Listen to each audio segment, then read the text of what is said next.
Hello అండి, శ్రోతలకు నమస్కారం. నేను మీకు ఈరోజు చదివి వినిపించబోయే ఒక నవల మాస్టర్ రైటర్ సూర్యదేవ రామ్మోహన్ రావు గారు రచించిన త్రికాల యజ్ఞం అనే నవలండి. ఈ నవల మీకు అందరికీ తప్పకుండా నచ్చుతుంది అని అనుకుంటున్నాను.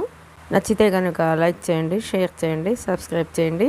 ఇక కథలోకి వెళితే, ఎటు చూసినా ఇసుక మైదానాలు, కుప్పలుగా, గుట్టలుగా, చిన్న చిన్న పర్వతాలుగా, వాటి మధ్య అందమైన స్త్రీ నాభి ప్రాంతంలో సన్నటి లోయలు, మధ్య మధ్యలో మడతలు, ఆకాశం నుంచి 6 గజాల చీరల్ని భూమి మీదకి నలిపి విసిరేసినట్లుగా ఉన్నాయా ఈజిప్ట్ దేశపు ఎడారి మైదానాలు. బంగారు ఛాయతో మెరిసిపోతున్నాయి ఇసుక రేణువులు. ఆ ఎడారి భూముల్లోంచి, బిటారు ప్రాంతాల మధ్య నుంచి ఆ దేశాన్ని సుభిక్షం చేసేందుకు అన్నట్లు. అందుకే భగవంతుడు తనను ఆ ఇసుక మైదానాల మీదకు పంపించినట్లు నైలు నది ఉరుకులు పరుగులతో ప్రవహిస్తోంది గర్వంగా, అందంగా హొయిలిపోతూ. నదుల్లోకి అందగత్తె నైలు నది. అందుకేనేమో ఆమెకు గర్వం. ఈజిప్ట్ ప్రాచీన నాగరికతను ఇతర ప్రాంతాలకు చేరవేసేందుకు తను మాత్రమే ప్రధాన మార్గమని కూడా నైలు నదికి అహంభావం. అవును, నైలు నది నుంచి ఎర్ర సముద్రం మీదుగా అరేబియా సముద్రం దాటగలిగితే సింధు నది, కావేరీ నది, కృష్ణానది సాంస్కృతిక వారసత్వ రవాణా సాధనాల్లో నైలు నది అత్యంత ప్రధానమైనది. క్రీస్తుపూర్వం 1331 దేశం ఈజిప్ట్. ఎల్గిజా కైరోకి దక్షిణాన ఉన్న పిరమిడ్ల నిర్మాణపు వింత ప్రపంచం. 2007 సంవత్సరం నుంచి లెక్కిస్తే 3200 సుమారు సంవత్సరాల క్రితమే ఈజిప్ట్లో అత్యున్నత నాగరికత వేళ్ళూనుకుంది. 3200 సంవత్సరాల క్రితమే ఈజిప్ట్ మొదటి రాజవంశపు మొదటి ఫారో మోజెస్ రాజు నైలు నది నుండి పంటలకు నీటిని పారించడానికి బేసిన్ పద్ధతి ప్రవేశపెట్టాడు. నైలు నది జలాలను 20 కిలోమీటర్లు ప్రవహింపజేసి నిల్వ ఉంచేందుకు ఒక జలాశయాన్ని నిర్మింపజేశాడు. వరద సమయాల్లో వచ్చే నీటిని నిల్వ చేయడం అనే ప్రక్రియ ఆ రోజులలోనే ఉందంటే నేటి భారతదేశపు రాజకీయ నాయకులకు బుద్ధి మందగించినట్లే కదా. ఉదయం 7 గంటలు ఈజిప్ట్ గిజా ఇసుక మైదానాలు కరిగించి పోతపోసిన బంగారం రంగులో మెరిసిపోతున్నాయి.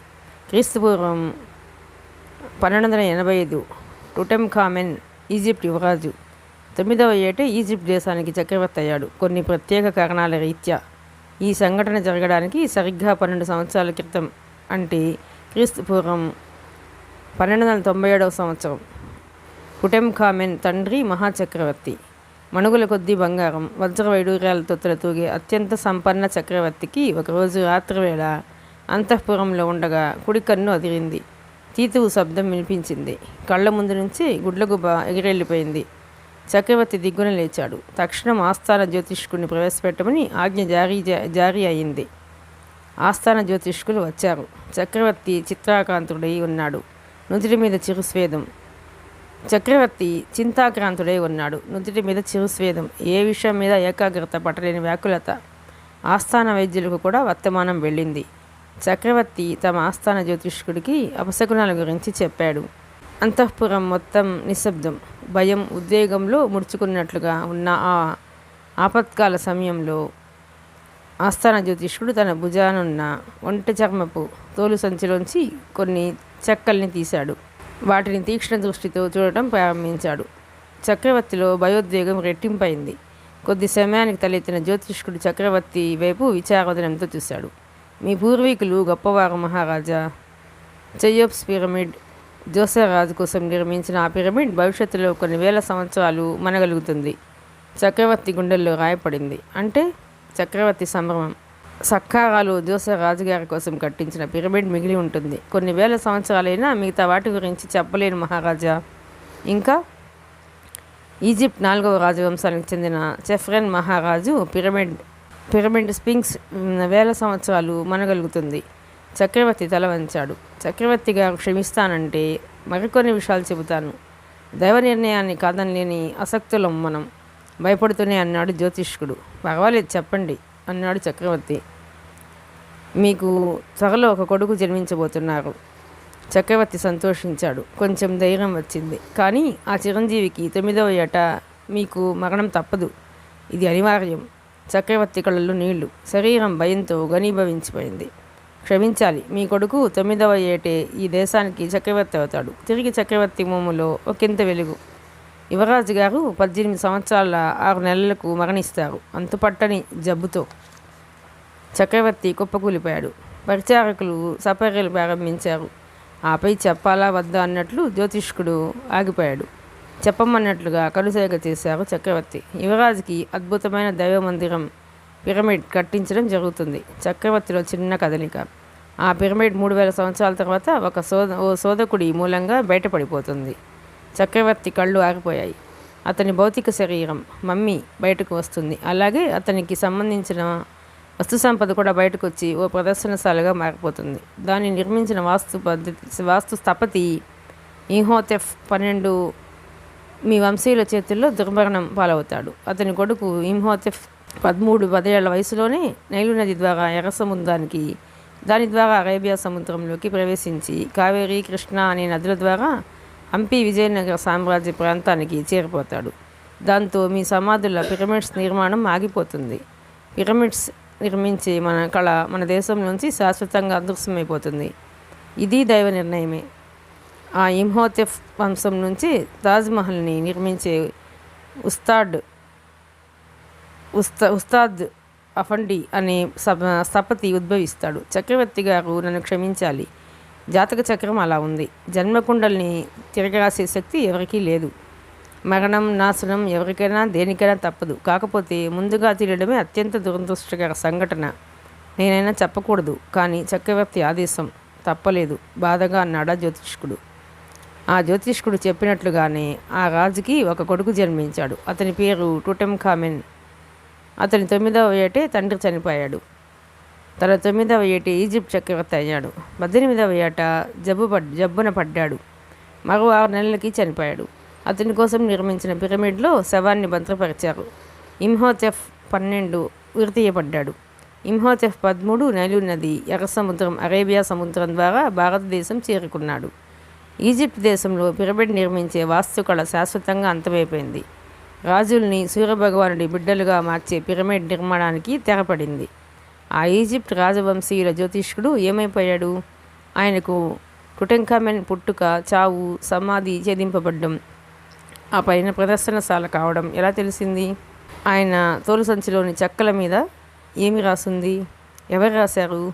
క్రీస్తుపూర్వం 1260 ఈజిప్ట్ రాజవంశపు 19వ తరం చేజారిన అధికారం తిరిగి దక్కింది. క్రీస్తుపూర్వం 1250 బాబిలోన్ వంశం, క్రీస్తుపూర్వం 1200 క్రీస్తుపూర్వం 1200 ఉత్తర మధ్యధరా సముద్రానికి చెందిన లిస్టిన్స్ పాలస్తీనాని ఆక్రమించుకున్నారు. క్రీస్తుపూర్వం 1027 చౌళ రాజవంశం చైనాని ఆక్రమించుకుంది. క్రీస్తుపూర్వం 1000 ఇండియాలో నాగరికత ప్రారంభం.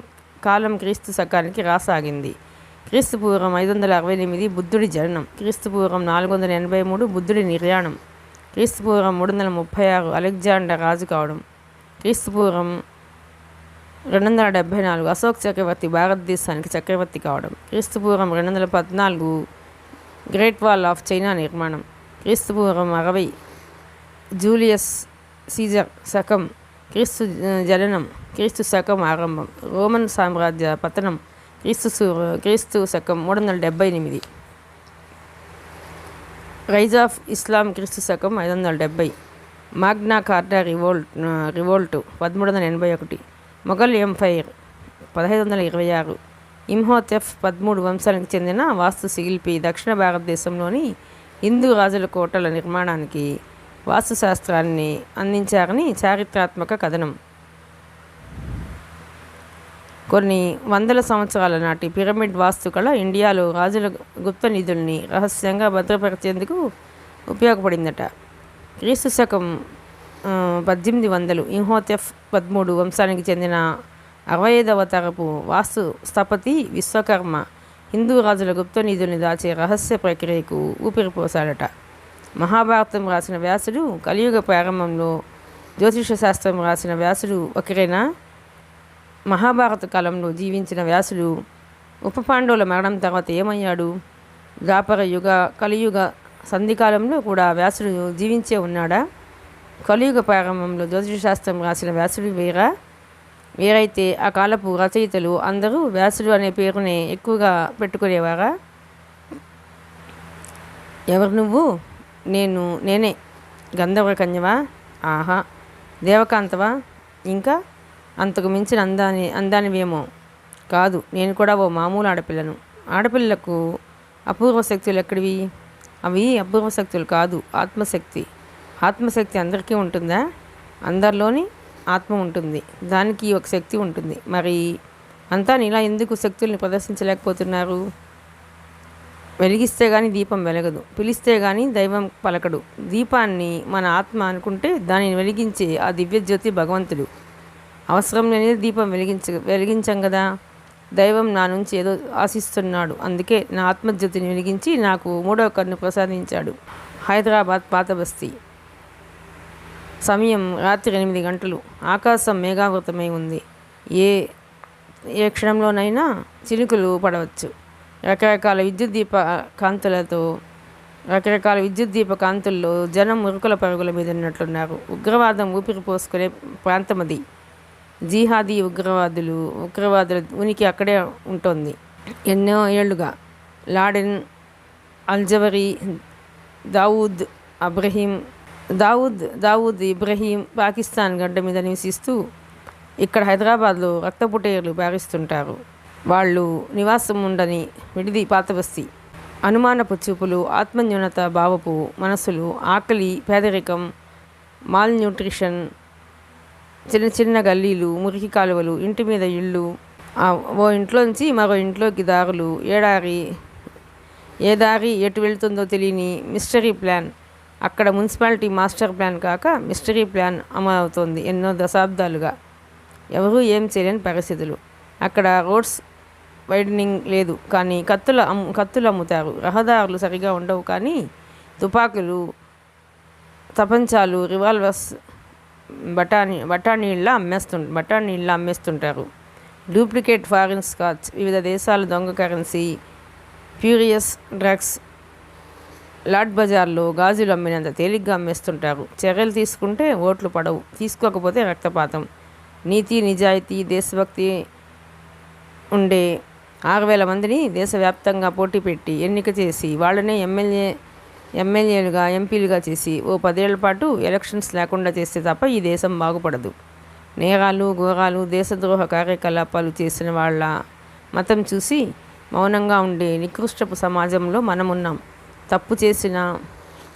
తప్పు చేశావంటే ఓట్లు పోతాయి, అధికారం పోతుంది, పెత్తనం పోతుంది, ఆదాయం పోతుంది. వీటి కోసం దేశం ఏమైనా పర్వాలేదు.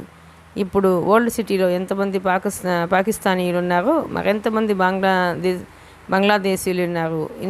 ఎన్ని కిలోల RDX, ఏ స్థాయిలో మారణాయుధాలు ఉన్నాయో ఎవరికీ తెలియదు.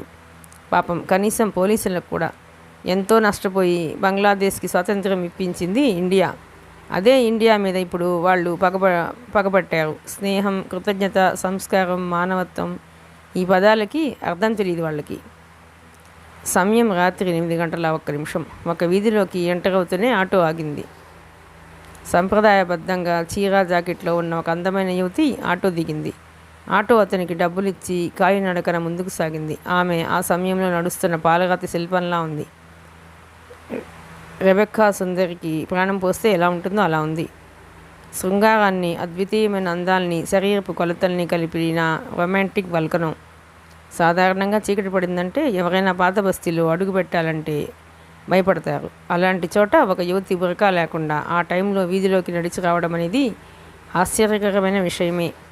ఆమె చూపులు సూటిగా ఎదుటి వాళ్ళ అంతరంగాన్ని స్కాన్ చేసేలా ఉన్నాయి. కదలికలు, నడక తీరు, వేగం అన్నీ షార్ప్గా ఉన్నాయి.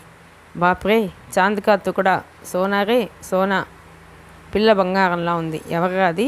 మన ఇలాకాలోకి ఎంత నిర్భయంగా వచ్చేస్తుంది. బంగారమో కాదో కాస్త గిల్లి చూసొస్తా, ఇక్కడే ఉండండి. వీధి అరుగు మీద కూర్చుని కబుర్లు చెప్పుకుంటున్న 6 యువకుల్లో ఒకడు కామెంట్ చేశాడు యువతిని చూసి. అంతటితో ఆగకుండా అటు పోబోయాడు. అది చూసి ఘోరం జరిగిపోతున్నంత కంగారుగా వాడి భుజం పట్టి వెనక్కి లాగాడు పక్కవాడు. అరే, ఆ పూరి ఎవరనుకుంటున్నావు? కొత్తగా వచ్చావు, కొవ్వు పట్టిన మాటలు మాట్లాడకు.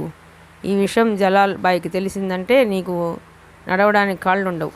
చూడ్డానికి కళ్ళుండవు, పలకడానికి నాలుక ఉండదు. జలాల్ బాయ్కి ఈ పిల్ల ఏమవుతుందేమిటి? ఏమీ కాదు. కానీ జలాల్ బాయ్కి తన చెల్లి ఎంతో, ఈ పోరి ఎంత లెక్కన్నమాట. బాప్రే అంటూ మరో మాట మాట్లాడకుండా వెనక్కి వచ్చి కామ్గా కూర్చుండిపోయాడు ఆ యువకుడు. ఆటో దిగి నడిచి వస్తున్న ఆ యువతికి గాలివాటున ఆ యువకుల మాటలు కరాకర్నిగా వినబడుతూనే ఉన్నాయి. ఆమె పగడాల పెదవుల మీద నెలవంకలా ఒక చిన్న చిరునవ్వు విరిసింది. వాళ్ళని దాటి కాస్త ముందుకు పోగానే కనిపించిన ఎడం పక్క వీధిలోకి ఎంటర్ అయింది. ఒక కారు పోవడానికి కూడా చాలనంత చిన్న వీధి అది. కాస్త ఎత్తులో ఉంది. ఎటవాలుగా ఉన్నట్టున్న ఆ వీధిలోకి పైకి నడుస్తుండగా అనుకోకుండా ఒక యువకుడు తాకసపడ్డాడు. వీధి లైట్ల కాంతి తక్కువగా ఉండటంతో ఒకంత మసగ్గా ఉంది ఆ ప్రాంతం. ఆమెను చూస్తూనే టక్కున అడిగాడు అతను. టక్ చేసుకుని నీట్గా ఉన్నాడు. భుజాన ఎయిర్ బ్యాగ్ ఉంది. చేతిలో ఏవో పబ్లిసిటీ పేపర్ల బొత్తి ఉంది. హలో మేడం, ఎక్స్క్యూజ్ మీ అంటూ తనే పలకరించాడు. ఆగి తిరిగి చూసింది ఆమె. ఐయామ్ వశిష్ఠ. తనని పరిచయం చేసుకున్నాడు. అయితే ప్రశ్నార్థకంగా చూసింది. అదేమిటి మేడం, ఈ పాత బస్తీలో ఎక్కడో చోట నన్ను చూసే ఉంటారు, గుర్తుపట్టలేదా? డాలర్ హోమ్ అప్లయన్సెస్ వాళ్ళ ఏజెంట్ని మేడం. మా వద్ద మీ ఇంటికి అవసరమైన A to Z గృహోపకరణాలన్నీ లభిస్తాయి. మంచి ఆఫర్ ఉంది మేడం. 20% డిస్కౌంట్. మీరు ఆర్డర్ ఇచ్చిన 12 గంటల్లో మేమే తెచ్చి మీ ఇంట్లో అమర్చి వెళ్ళిపోతాం. స్టాప్ చికాగ్గా ఆమె అడగడంతో అతను క్షణకాలం స్తంభించిపోయాడు. ఇవన్నీ ఎందుకు నాకు చెప్తున్నావు? మాది ఈ ఊరు కాదు, మెడికల్ కాలేజీ హాస్టల్లో ఉంటున్నాను. మేడం, మీరు రికమెండ్ చేసి ఆర్డర్స్ ఇప్పించవచ్చుగా? అర్థిస్తున్నట్లుగా అడిగాడు. షటప్. నిజమైన సేల్స్ మ్యాన్స్ ఎవడు సమయం సందర్భం లేకుండా ఇలా రాత్రిపూట తిరగడు. గెట్ లాస్ట్ అంటూ విశేష ముందుకు సాగిపోయింది ఆమె. భుజాలగేసి తమాషాగా నవ్వుకున్నాడు వశిష్ఠ. మేడం గారికి ఈ కోపం ఎక్కువే అనుకుంటూ 4 అడుగులు వేసి ఏదో గుర్తుకొచ్చి టక్కున ఆగిపోయాడు. ఏమిటి, తను నిజంగా సేల్స్ మ్యాన్ కాదని ఈ అమ్మాయి సందేహమా? ఎవరి అమ్మాయి? అనుమానంతో వెంటనే తిరిగి చూశాడు వశిష్ఠ. కానీ అప్పటికే ఆ అమ్మాయి ఎంత దూరంలోని జలాల్ భాయ్ భవంతి గేటు దాటి లోనకు పోతూ కనిపించింది. అది counter intelligence agency office, Banjara Hills. Aakarshan Banjara apartments పక్కనే ఉన్న బిల్డింగ్. చుట్టుపక్కల వాళ్ళ దృష్టిలో ఏదైనా పనుండి అటుగా వచ్చిన వాళ్ళ దృష్టిలో సైతం ఆ పాత బిల్డింగ్ హోమ్ అప్లయన్సెస్కి చెందినదే. ఉగ్రవాదులు హైదరాబాద్ను లక్ష్యంగా ఎంచుకున్న నేపథ్యంలో ఆ విభాగాన్ని మరింత పటిష్టపరచడం జరిగింది.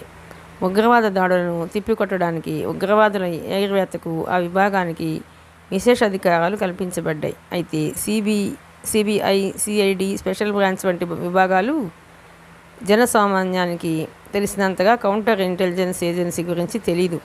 ప్రస్తుతం ఆ విభాగం డైరెక్టర్ భరద్వాజ్. ఈ విభాగానికి చెందిన అధికారులు ఉగ్రవాదుల కోసం నగరమంతలా సివిలియన్స్గా సంచరిస్తుంటారు. అలాగే బంగ్లాదేశ్ నుంచి నగరంలోకి ప్రవేశించినట్టు ఆధారాలున్న వివిధ ఉగ్రవాద సంస్థలకు చెందిన ఉగ్రవాదుల కోసం గాలిస్తూనే ఉంటారు. రాత్రి 8:25 అప్పటికి ఇంకా భరద్వాజ్ తన ఆఫీస్లోనే ఉన్నాడు. సార్, మీరు మరీ టెన్షన్ పడుతున్నట్టున్నారు. Please relax. వేడివేడిగా టీ పంపించమంటారా? అసిస్టెంట్ మాటలతో తీవ్రమైన ఆందోళన నుంచి బయటపడ్డాడు భరద్వాజ్. రిలాక్స్కి సమయం లేదు. ఈరోజు ఉగ్రవాదులు మరోసారి విధ్వంసం సృష్టించబోతున్నట్టు 4 రోజుల క్రితమే ఇంటెలిజెన్స్ వర్గాల నుంచి మనకు ఖచ్చితమైన సమాచారం ఉంది. వివిధ పోలీస్ శాఖలు సిటీ అంతటా అప్రమత్తంగా ఉన్నాయి. ఇంతవరకు ఎలాంటి విధ్వంసము జరగలేదు. కానీ ఎప్పుడే వార్త వినాల్సి వస్తుందోనని టెన్షన్గా ఉంది.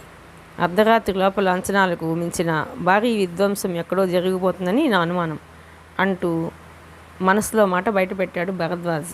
లేదు సార్, అలాంటిదేమన్నా ఉంటే ఈ పాటికే జరిగి ఉండేది. సిటీలో ఉన్న టైట్ సెక్యూరిటీ దృష్ట్యా ఉగ్రవాదులు మనసు మార్చుకుని ఉండొచ్చు అంటూ నచ్చజెప్పే ప్రయత్నం చేశాడు గిరి. భరద్వాజ్ ఏదో చెప్పబోతున్నాడు. అంతలో ఎదురుగా టేబుల్ మీదున్న 6 ఫోన్లలో ఒకటి ప్రాణం పోసుకుని మోగింది. భరద్వాజ్, గిరి ముఖాముఖాలు చూసుకున్నారు. రిసీవర్ అందుకుంటుంటే భరద్వాజ్లో టెన్షన్. చేతులు వణుకుతున్నాయి సన్నగా. ఏ ప్రాంతం నుంచి ఏ విధ్వంసం వార్త వినాల్సి వస్తుందోనని ఆరాటం. మక్కా మసీదు ప్రేరుడు, గోకుల్ చాట్, లుంబినీ పార్కుల్లో దుర్మార్గుల దృష్టానికి బలైపోయిన అమాయకుల మృతదేహాలు కళ్ళ ముందు మెదులుతున్నాయి. ప్రతినిత్యం దేశంలో ఏదో చోట ఉగ్రవాదులు పంజా విప్పుతూనే ఉన్నారు. రిసీవర్ తీసి చెవి కానించుకున్నాడు భరద్వాజ్. అవతల నుంచి ఒక వాయిస్ ఎగ్జైట్గా వినిపించింది. ఎవరు ఏమిటని కూడా అడగలేదు. ఒక ఇన్ఫర్మేషన్ చకచకా చెప్పేసి ఫోన్ పెట్టేశారు. హలో హలో అంటూ అర్చన ప్రయోజనం లేకపోయింది. ఆ వార్త విన్న మరుక్షణం భరద్వాజ్ నుదుటి స్వేద బిందువులు. వెంటనే ఎవరికో ఫోన్ చేయడం ఆరంభించాడు ఆయన. ఆ హడావుడి చూస్తూ మౌనంగా ఉండిపోయాడు అసిస్టెంట్ గిరి.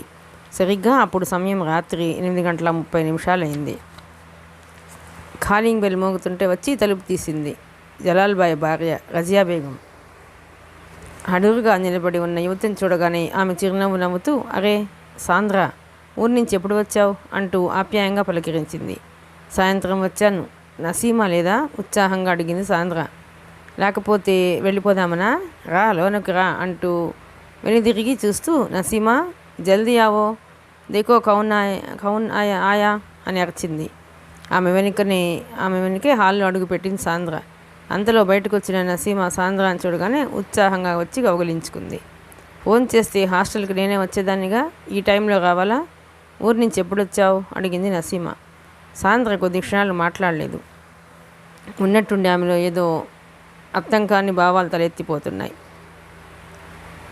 ఆమెలో ఏవో అర్థం కాని భావాలు పోటెత్తిపోతున్నాయి. తలంతా ఒకటే హోరు. కానీ క్షణంలోనే తేరుకుని సాయంత్రం వచ్చా అంది బయటపడకుండా. అంతా బాగున్నారా? అవును, నువ్వింకా బురకాలో ఉన్నావేమిటి? నేను బయట నుంచి ఇంటి క్రితమే వచ్చాను. నాకు నోట్స్ కావాలి, రేపు కాలేజీలో ఇస్తాను. అలాగే. అవును, భోంచేసావా లేదా? చేసే వస్తున్నా. కొత్తగా నాకేం అతిథి మర్యాదలు అక్కర్లేదు. భయ్యా ఇంట్లో లేరా అడిగింది సాంద్ర. అన్నయ్య ఇంకా రాలేదు అంటూ నసీమా సాంద్ర చేయి పుచ్చుకొని తన గదిలోకి తీసుకెళ్ళింది. ఇద్దరూ కాసేపు కబుర్లతో కాలక్షేపం చేశారు. సాంద్ర ఊళ్ళో లేని ఈ వారం రోజులు కాలేజీ విశేషాలని వివరించింది నసీమా. మరీ లేట్ అవుతుందన్న ఉద్దేశంతో నోట్స్ తీసుకుని హాస్టల్కి బయలుదేరింది సాంద్ర. ఆగవే, రోడ్డు వరకు వచ్చి నిన్ను ఆటో ఎక్కించి వస్తాను అంటూ సాంద్ర వారిస్తున్నా వినకుండా సాంద్ర వెంట తను బయటకు వచ్చింది నసీమా. ఇద్దరూ వీధిలోంచి డౌన్కు దిగి మెయిన్ రోడ్డు మీదకి వచ్చారు. అంతలో సడన్గా తూలి ముందుకు పడిపోతూ సడన్గా నసీమా భుజం పట్టుకుంది సాంద్ర. తలలో మళ్ళీ హోరు మొదలైంది. భూమి మీద తేలిపోతున్న ఫీలింగ్. మూసిన కనురెప్పల ముందు నుంచి ఏవో దృశ్యాలు గజిబిజిగా కదిలిపోతున్నాయి. తను భూమో తెలీదు. గిర్రున తిరిగిపోతున్న భయోద్వేగం. ఎప్పుడు లేదులా. ఏం జరగబోతోంది? సాంద్ర, ఏమైందే? జాగ్రత్త ఆందోళనగా అంటూ ఆగి ఆమె చేయి పట్టుకుంది నసీమా. సాంద్ర సమాధానం చెప్పకుండా కణతలు రుద్దుకుంటూ కళ్ళు మూసుకొని కొద్ది క్షణాలు అలాగే ఉండిపోయింది. ఏమైందో అర్థం కాక కంగారు పడింది నసీమా. సాంద్ర, ఆర్ యు ఓకే అని అడిగింది. సడన్గా కళ్ళు తెరిచింది సాంద్ర. ఆమె కళ్ళల్లో ఏదో అనిర్వచనీయమైన ప్రకాశం.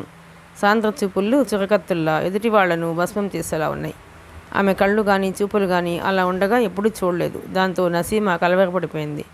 కానీ ఆమె ఆగటాన్ని పట్టించుకోలేదు సాంద్ర. ఏం లేదు, కొద్దిగా కళ్ళు తిరిగినట్లయింది. నువ్వు కంగారు పడకు, ఐయామ్ ఓకే. ఇక్కడే ఉండు, ఇప్పుడే వస్తాను అంటూ కదిలింది సడన్గా. ఎక్కడికి? ఆశ్చర్యపోతూ అడిగింది నసీమా. ఒక ఫోన్ చేసి వస్తాను అంది సాంద్ర. నా సెల్ నుంచి చెయ్యవే, అసలే కళ్ళు తిరుగుతున్నాయంటున్నావు అంది నసీమా కంగారుగా.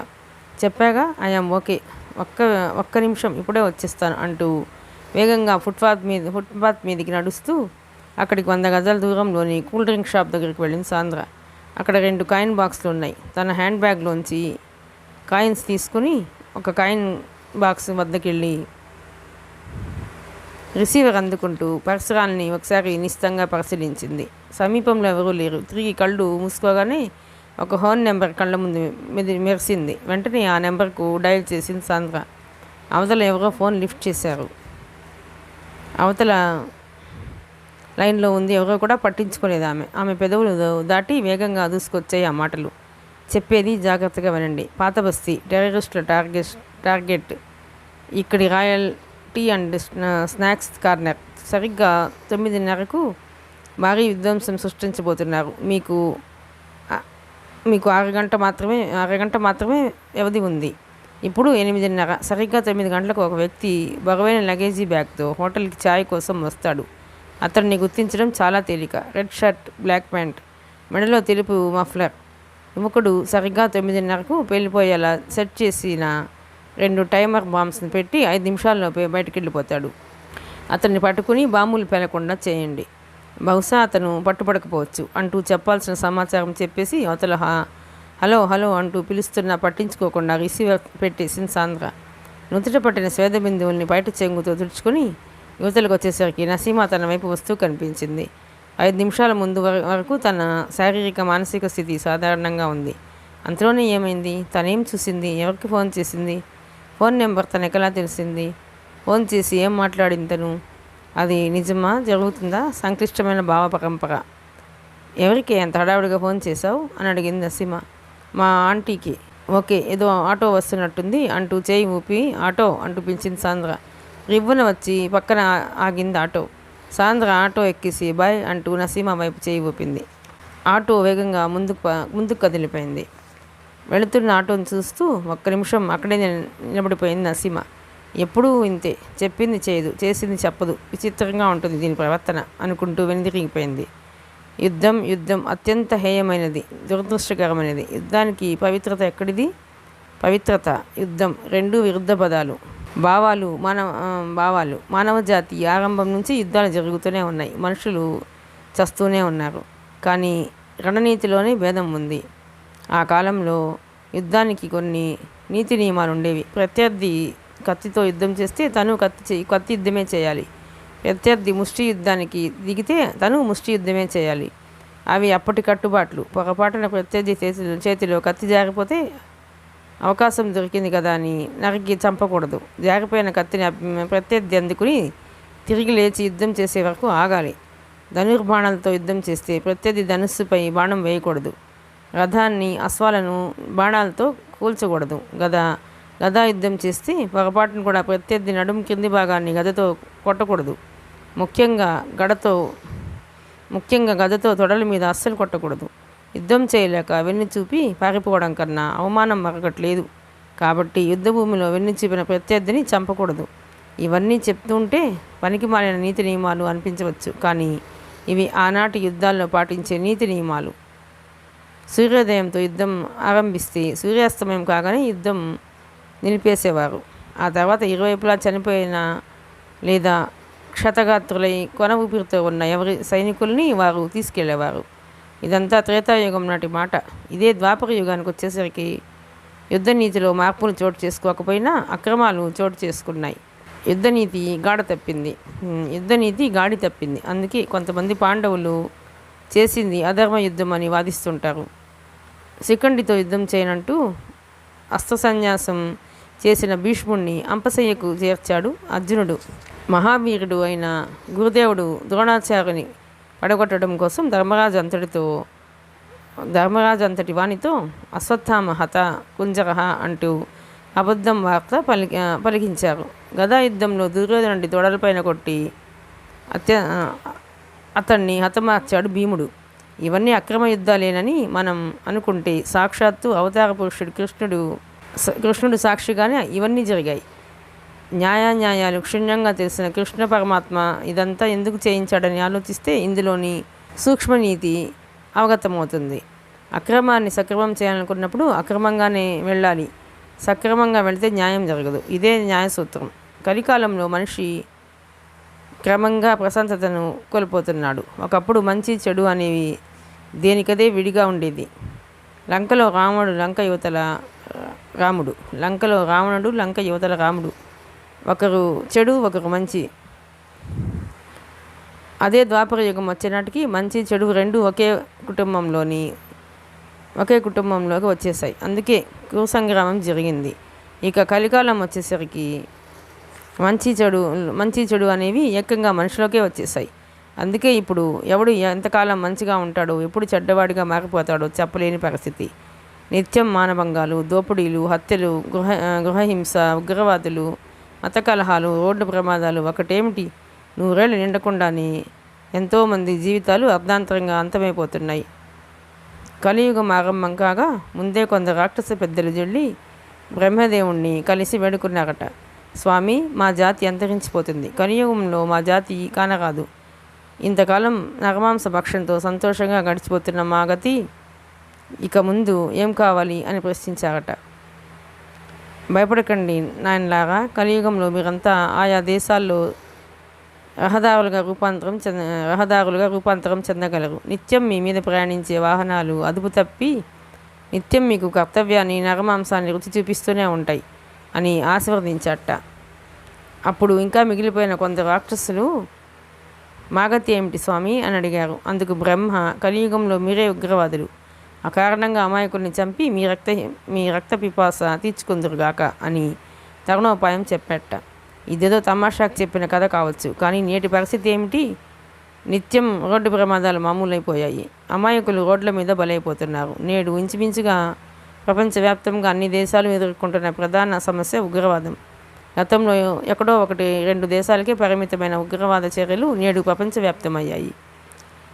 నిష్కారణంగా తల్లికి బిడ్డ కాకుండా, భార్యకు భర్త కాకుండా బాంబులకు చిన్నాభిన్నమై మాంసపు ముద్దలైపోతున్నారు. ఇదే పవిత్ర యుద్ధమని నిర్లజ్జగా చాటుకుంటున్నారు కొంతమంది మూర్ఖులు, కొంతమంది ముష్కరులు. ప్రస్తుతం పాతబస్తీలోని royal tea and snacks corner వద్ద కొన్ని రాజకీయ పరిణామాలు చోటు చేసుకోబోతున్నాయి. నసీమా వద్ద నుంచి సాంద్ర ఆటోలో వెళ్ళిపోయినప్పుడు రాత్రి 8:30 గంటలైంది. అప్పటికి ఒక అరగంట కాలం వెనక్కి వెళితే సరిగ్గా 8 గంటలకు అది గోల్కొండ శివారులోని చిన్న కాలనీ. ఆ కాలనీ మధ్య వీధిలో ఒక పాత డాబా ఇల్లు కాస్త లోనకు ఉంది. గేటు ముందు చీకట్లో నిలబడి బీడీ దమ్ము కొడుతూ సాధారణ పౌరుల్లా కబుర్లు చెప్పుకుంటున్నారు 2 వ్యక్తులు. వారి కళ్ళు ఎవరూ అటువైపు రాకుండా జాగ్రత్తగా గమనిస్తున్నాయి. వారి దుస్తుల చాటున అవసరమైతే కాల్చి చంపాల్సిన సిద్ధంగా ఉన్నాయి రివాల్వర్. డాబా వీధి తలుపులు దగ్గరగా మూసి ఉన్నాయి. అక్కడ 4 వ్యక్తులు ఉన్నారు. ఆ 4గురిలో ఒకడు ఎర్ర చొక్కా, నల్ల ప్యాంటు, మెడలో తెలుపు మఫ్లర్ ధరించున్నాడు. ఎదురుగా ఉన్న వ్యక్తి, ఎర్ర చొక్కా వ్యక్తి నడుముకి బెల్ట్ బాంబ్స్ ఫిక్స్ చేస్తున్నాడు. మిగిలిన 2 కొంచెం ఎడంగా టేబుల్ మీద ఉన్న లగేజీ బ్యాగ్లో జాగ్రత్తగా 2 టైమర్ బాంబులు ఉంచి సర్దుతున్నారు. వాళ్ళంతా 25 నుంచి 30 ఏళ్ల మధ్య వయస్కులు. బెల్ట్ బాంబ్ ఫిక్స్ చేయగానే షర్ట్ బటన్స్ పెట్టుకున్నాడు ఎర్ర చొక్కా వ్యక్తి. మిస్టర్ అఫ్రిది పిలిచాడు ఎదురుగా ఉన్న వ్యక్తి. చెప్పండి ఫరూక్ భాయ్, మనం జిహాదీలం, పవిత్ర యుద్ధం చేస్తున్నాం. నేను యుద్ధానికి సిద్ధంగా ఉన్నాను. టైమర్ పెట్టగానే కామ్గా వ్యాన్ వద్దకు వచ్చేస్తాను. పట్టుబడే పరిస్థితులు వస్తే పట్టుబడను. ఆత్మాహుతి దాడితో నన్ను నేను అంతం చేసుకుని కనీసం 10 మందిని నాతో పాటు స్వర్గానికి తీసుకుపోతాను అన్నాడు స్థిరంగా. సబాష్, లెటస్ గో. 2 తలుపు తీసుకుని ఆవరణలోకి వచ్చారు. అక్కడ ఒక పక్కగా ఉంది క్వాలిస్ వ్యాన్. మిగిలిన 2 టైమర్లు ఉన్న లగేజీ బ్యాగ్ను జాగ్రత్తగా తీసుకొచ్చి క్వాలిస్ వెనుక సీట్లో ఉంచారు. ఎర్ర షర్ట్ వ్యక్తి వెనుక సీట్లో కూర్చున్నాడు. మొదటి వ్యక్తి డ్రైవింగ్ సీట్లో కూర్చున్నాడు. వ్యాన్ బయలుదేరి గేటు దాటగానే పాత బస్తీ దిశగా దూసుకుపోసాగింది. అప్పటికే టైమర్లు ఆన్ చేయబడి ఉన్నాయి. అవి 9:30 పాత బస్తీలో భయంకర మారణ హోమాన్ని సృష్టించడానికి సిద్ధంగా ఉన్నాయి. పాత బస్తీలో చాలా ప్రసిద్ధి చెందింది Royal tea and snacks Corner. అక్కడికి సమీపంలోని చార్మినార్ ఉంది. సాయంత్రం 4 గంటల నుంచి సుమారు రాత్రి 11 వరకు సందడిగా బిజీగా ఉంటుంది ఆ ఏరియా. ముఖ్యంగా రాత్రి 9-10 గంటల మధ్య కస్టమర్ల తాకిడి మరీ ఎక్కువ.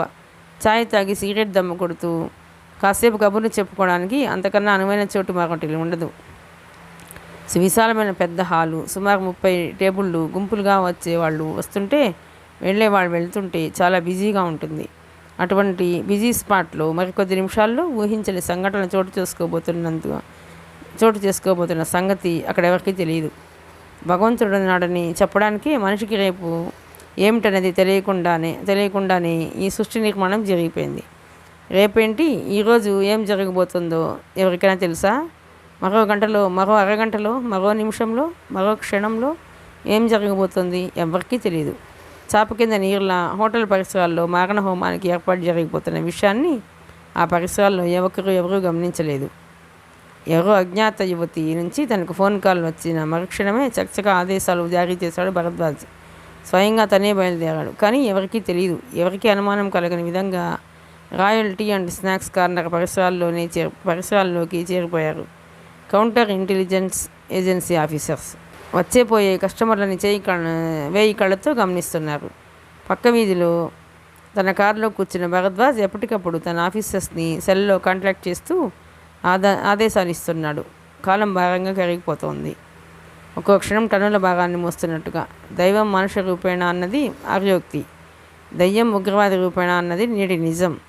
సరిగ్గా 9 గంటలకు ఆ హోటల్కి 200 గజాల దూరంలో నెమ్మదిగా వచ్చాగింది క్వాలిస్ వ్యాన్. వెనుక సీట్లోని ఎర్రచొక్కా ధరించిన ఆఫ్రిదీ వ్యాన్ దిగి కామ్గా Royal tea and snacks Corner వైపు అడుగులు వేశాడు. డైనింగ్ సీట్లోకి ఫరూక్ కామ్గా ఉండిపోయాడు. వ్యాన్ దిగలేదు. లగేజీ బ్యాగ్తో నడిచి వెళుతున్న అఫ్రిదీని గమనించసాగాడు. చాలా క్యాజువల్గా నడుచుకుంటూ హోటల్ పార్కింగ్ వరకు వచ్చేసాడు అఫ్రిదీ. ఉన్నట్టుండి అతడి మనసు ఎందుకో ఎదురు తిరిగింది. ఏవో కళ్ళు తననే గమనిస్తున్న ఫీలింగ్, ఏదో జరగబోతుందనే అనుమానం. Bad science. ఒళ్ళంతా గగురుపాటు. మిగతా వాళ్ళకి మృత్యువు దగ్గర అవుతుంటే ఏదో చెప్పలేని భయం. ఉగ్రవాదులకు చావు జరిగిపోతుందనే భయం. చంపాలి, రావాలి, చస్తూ చంపాలి, చచ్చైనా చంపాలి, చంపాక చావవలసి వచ్చినా చంపాలి. అక్కడే ఆగి ఓసారి చుట్టూ చూశాడు. అనుమానించదగిన మనుషులెవరూ ఆ పరిసరాల్లో కనిపించలేదు. ఆలోచనని పక్కన పెట్టి చిన్నగా లోనికి వెళ్ళిపోయాడు. వారం రోజుల క్రితం వేసిన స్కెచ్ అది. అందుకోసం అరడజను సార్లు అక్కడికి వచ్చారు. అందుకే అఫ్రిదీ తడబడలేదు. ఎంట్రన్స్ దాటగానే కొంచెం దూరంలో ఎత్తైన చోట కౌంటర్ ఉంది. విశాలమైన హాల్లో టేబుల్స్ మధ్యగా ఎడం పక్క ఒకటి, కుడి పక్క ఒకటి, 2 స్తంభాలున్నాయి. వాటి చుట్టూ పూల మొక్కలున్నాయి. ముందుగా ఎడం పక్క స్తంభం వైపు వెళ్ళి చోటు కోసం టేబుల్ గాలిస్తున్నట్టు స్తంభం చుట్టూ తిరుగుతూ లగేజీ బ్యాగ్లోని ఒక టైమర్ని తీసి ఎవరూ చూడకుండా పూల మొక్కల మధ్యకి నెమ్మదిగా జారవిడిచాడు. అక్కడి నుంచి కుడిపక్క స్తంభం వైపు వచ్చే అదేవిధంగా 2వ టైమర్ని తీసి ఎవరూ చూడకుండా పూల మొక్కల మధ్య ఉంచాడు. అంతే, వచ్చిన పని అయిపోయింది. ఎవరికీ అనుమానం రాకుండా ఉండేందుకు కాస్త దూరంలో ఖాళీ అయిన టేబుల్ దగ్గర కూర్చొని ఛాయ్ ఆర్డర్ చేశాడు వాచి చూసుకుంటూ. బోలెడు మంది అమాయకుల్ని, ఈ పాపం ఎరిగిన వాళ్ళని చంపబోతున్నందుకు అతని కళ్ళల్లో ఆనందం. రక్తపుటేరు పారించబోతున్నందుకు గుండెల్లో సంతోషం. పరిసరాలని టైమర్ బాంబులతో చిన్న భిన్నం చేయబోతున్నందుకు ఒళ్ళంతా పులకింత. కారులో కూర్చున్న డైరెక్టర్ భరద్వాజ్ ఆలోచనలన్నీ తనకు ఫోన్ చేసిన అజ్ఞాత యువతి చుట్టూ తిరుగుతున్నాయి. కరుడుగట్టిన ఉగ్రవాదుల తాలూకు రహస్య సమాచారం ఆ యువతికి ఎలా తెలిసింది? ఎవరామె? ఉగ్రవాదులతో గడిపి వీరపడిన యువత, లేక తమను డైవర్ట్ చేసి మరో చోట విధ్వంసం సృష్టించుకోవడం కోసం ఉగ్రవాదులే కావాలని చేయించిన ఫాల్స్ కాలా? ఆమె మాటలు నమ్మి తన బృందంతో వచ్చి ఇక్కడ ఏర్పాట్లు చేసుకుని కూర్చున్నాడు తను. ఇంతకీ ఆ ఎర్రచొక్క టెర్రరిస్ట్ వస్తాడా రాడా? ఆ ఫోన్ కాల్ని ఎంతవరకు విశ్వసించవచ్చు? తనకు కాల్ చేసిన అమ్మాయి కంఠంలో నిజాయితీ, మాటల్లో ఆందోళన, మాటల్ని ఒత్తి పలకడంలో బాధ్యత, చివర్లో వ్యక్తపరిచిన ఆశాభావం, ఆ పైన మానవత్వం, ద్వైతీభావంతో కొట్టుమిట్టాడుతున్నాడు ఆయన. కాలం భారంగా గడుస్తుంది. ఆలోచనలతో ఉద్వేగానికి లోనవుతూ మాటిమాటికి టైం చూసుకుంటున్నాడు. క్షణాలు ఉత్కంఠతలో కరిగిపోతున్నాయి. సరిగ్గా 9:02 ఆయన సెల్ మోగింది. వెంటనే సెల్ అందుకుని చెవి దగ్గర పెట్టుకున్నాడు. సార్, మనకొచ్చిన ఇన్ఫర్మేషన్ కరెక్టే. అవతల గరగరలాడింది ఒక గొంతు. ఏమైంది? ఆతృతను అదుముకుంటూ అడిగాడు భరద్వాజ్. అవతల నుంచి బదిలొచ్చింది. రెడ్ షర్ట్, బ్లాక్ ప్యాంట్, మెళ్ళో వైట్ మఫ్లర్తో ఒక యువకుడు ఇప్పుడే క్వాలిస్ దిగి హోటల్లోకి పోతున్నాడు. వాడి చేతిలో బరువైన లగేజీ బ్యాగ్ ఉంది. డామిట్, నమ్మలేకపోతున్నాను. ఇట్స్ 100% కరెక్ట్ ఇన్ఫర్మేషన్ అన్నాడు Bharadwaj. Yes sir, correct information. మీ ఆర్డర్ కోసం చూస్తున్నాం. కార్నర్ చేయమంటారా? పంజా ఎత్తిన చిరుతపులిలా ఉంది ఆ ఆఫీసర్ వాయిస్. నో, అక్కడ ప్రస్తుతం ఏమీ జరగకూడదు. 5 నిమిషాల్లో పని ముగించుకొని బయటకు వచ్చేస్తాడు. పార్కింగ్లో వాడిని కవర్ చేయండి. సాధ్యమైనంత వరకు అలజడి జరగకూడదు. ఏమి జరుగుతున్నది సివిలియన్స్ దృష్టిలోకి వెళ్ళకూడదు. ఆపరేషన్ అంతా నిశ్శబ్దం, ముసుగులో జరిగిపోవాలి. వాడిని కార్నర్ చేసిన మరుక్షణమే బాంబు స్క్వాడ్ హోటల్లోకి వెళ్ళి బాంబుల్ని నిర్వీర్యం చేయాలి. అంతా సడన్గా జరిగిపోవాలి. Be alert. ముఖ్యంగా వాడు తప్పించుకోకూడదు. నేను వస్తున్నాను అంటూ మరో మాటకు అవకాశం ఇవ్వకుండా సెల్ ఆఫ్ చేసి కారు దిగాడు. ఛాయ్ తాగుతున్నాడు కానీ అఫ్రిదీకి చాలా టెన్షన్గా ఉంది. ఢిల్లీలో ఒకసారి, కాశ్మీర్లో 2 సార్లు విధ్వంసాలు సృష్టించినప్పుడు కూడా ఇంతగా తను టెన్షన్ పడలేదు. ఇప్పుడు ఎందుకు, ఏ కారణంగా ఇంత టెన్షన్ ఫీల్ అవుతున్నాడో తనకే అర్థం కావడం లేదు.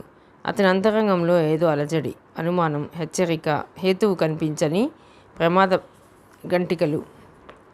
ఏదో జరగబోతుంది అనే ఫీలింగ్ అంతకంతకు పెరిగిపోతుంటే సీట్లో ముళ్ళ మీద కూర్చున్నట్టుంది. తాగుతున్న ఛాయ్ కషాయంలా ఉంది. సగం కూడా తాగకుండానే ఛాయ్ను అలాగే వదిలేసి లేచాడు. ఆ రోజు రాయల్ టీ అండ్ స్నాక్స్ కార్నర్లో కస్టమర్స్ తాకిడి అధికంగా ఉంది. ఏ రోజైనా రాత్రి 9-10 గంటల మధ్య సహజంగానే అక్కడ చాలా రద్దీగా ఉంటుంది. ప్రతి టేబుల్ బిజీగా ఉంది. అఫ్రిది బయటకు అడుగులేస్తూ లోనికి వస్తున్న కస్టమర్లను తప్పించుకు నడుస్తూ ఆలోచిస్తున్నాడు. మరో 20 నిమిషాల తర్వాత అక్కడ జరగబోయే ఓ భారీ విధ్వంసం, దారుణ మారణకాండ అతడి కళ్ళ ముందు కనిపిస్తోంది. అతడి ముఖంలో పైశాచిక ఆనందం. హోటల్ స్థానంలో రాళ్ల కుప్ప మిగులుతుంది. కుప్పలు తెప్పలుగా శవాలు, రోదనలు, ఆర్తనాదాలు, రణగుణ ధ్వనులు. అదృష్టం దురదృష్టం అనేది అలాంటి సమయాల్లోనే బయటపడుతుంది. 9:29 లోపల హోటల్ నుంచి బయటకు పోయిన వాళ్ళు అదృష్టవంతులు, అక్కడే ఉన్నవాళ్ళు దురదృష్టవంతులు. అమర్చిన ఒక్కోటి 5 కిలోల RDXతో కూడిన 2 టైమర్లు ఒకేసారి వెళ్ళిపోతాయి. ఏం జరిగిందో అర్థమయ్యేలోపే కనీసం 50-60 మంది మాంసం ముద్దలైపోతారు అని నవ్వుకున్నాడు. పెదవుల మీద క్రూరమైన చిరునవ్వు కదలాడుతుండగా మెట్లు దిగి పార్కింగ్లోకి వచ్చేశాడు. ఇక 2 నిమిషాలు చాలు 200 గజాల దూరంలో ఉన్న వ్యాన్ను చేరుకోవడానికి. కానీ 20 అడుగులు దాటకముందే ఉలిక్కిపడి చూశాడు అఫ్రిది. ఒకడు కాదు, ఇద్దరు కాదు, సుమారు 20 మంది తనను చుట్టుముడుతున్నట్టు గమనించి అలర్ట్ అవుతూ పరిగెత్తబోయాడు. సాధ్యం కాలేదు. అతడి మార్గానికి కొందరు అడ్డం వచ్చేశారు. రెప్పపాటు కాలంలో తను కార్నర్ చేయబడినట్లు గుర్తించాడు అఫ్రిది. వాళ్ళంతా సివిల్ డ్రెస్లో ఉన్న కౌంటర్ ఇంటెలిజెన్స్ అధికారులు. వాళ్ళ చేతుల్లో రివాల్వర్లు ఉన్నాయి. అవి తనకే గురి చేయబడి ఉన్నాయి. తను కదిలితే కాల్చిపారడానికి సిద్ధంగా ఉన్నాయి. అదే సమయంలో హోటల్లో కలకలం వినిపించింది. అఫ్రిదిని కార్నర్ చేసిన మరుక్షణమే బాంబు స్క్వాడ్తో కూడిన పోలీసు బృందం హోటల్లోకి దూసుకుపోయింది. చూస్తుండగానే అక్కడ ఉద్రిక్తత చోటు చేసుకుంది. హడావుడి చూసి ఏం జరిగిందో అర్థం కాక కస్టమర్లు వెతకపోయారు. బాంబులు ఉన్నాయి, అంతా బయటకు వెళ్ళిపోండి, క్విక్ అంటూ అనౌన్స్ చేయడంతో ఒక్కసారిగా కేకలు, అరుపులు చెలరేగాయి. ఒకరికొకరు తోసుకుంటూ బయటకు పరుగులు ఆరంభించారు జనం. పుట్టలోంచి వెలువడుతున్న చీమల్లా వీధుల్లోకి పారిపోసాగారు. బాంబుల జాడ కోసం లోన శోధన మొదలైంది. ఈ లోపల కార్నర్ చేయబడిన అఫ్రిదికి కొన్ని క్షణాల పాటు మైండ్ బ్లాక్ అయిపోయింది. ఎలా జరిగింది ఇది?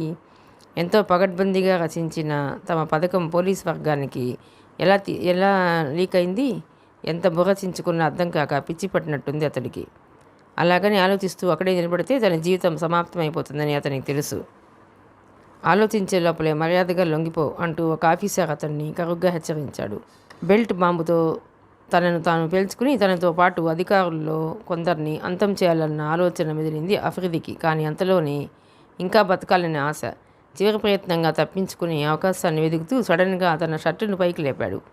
షర్టులు వేసిన మరుక్షణమే అతడి నడుముకి ఉన్న బెల్ట్ బాంబు పోలీసుల కంటపడింది. అదిరిపడి ఎక్కడి వాళ్ళు అక్కడ బిగుసుకుపోయారు. కొందరు 4 అడుగులు వెనక్కి వేశారు. అఫ్రిది చేయి బెల్ట్ మీద ఉంది. ఉక్రోషంగా నవ్వాడు అఫ్రిది.